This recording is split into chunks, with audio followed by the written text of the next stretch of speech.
Cette jeune fille, d'une intelligence remarquable, réussissait toujours première de sa classe et rêvait d'un avenir couronné de succès. Mais un jour, alors qu'elle était submergée par la colère, elle se transforma soudainement en Pandaro. C'était la première fois que cela lui arrivait. Saisie par la peur, elle se mit à crier très fort.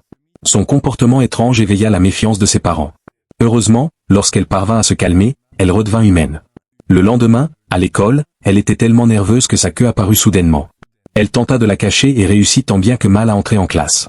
Cependant, sa mère, déjà soupçonneuse, l'avait suivie en secret. Quand la fille aperçut sa mère à l'extérieur, la peur la submergea à nouveau, et elle se transforma complètement en Pandaro. Avant que quiconque à l'école ne puisse la voir, elle s'enfuit, renversant des objets sur son passage, et finit par rentrer chez elle. Elle s'assit dans sa chambre en pleurs. Lorsque sa mère entra, la fille demanda « Qu'est-ce qui m'arrive ?» Alors, son père les emmena dans le petit temple de leur maison. Sa mère lui expliqua doucement « Cela se produit à cause de la vieille magie qui habite notre famille. » La fille, en colère, s'emporta contre Dieu, clamant que ce n'était pas juste.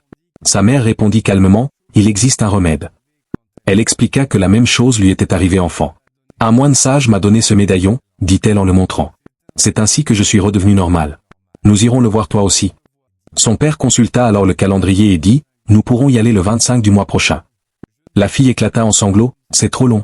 Je ne peux pas vivre comme ça pendant tout un mois. » Sa mère la serra dans ses bras et murmura doucement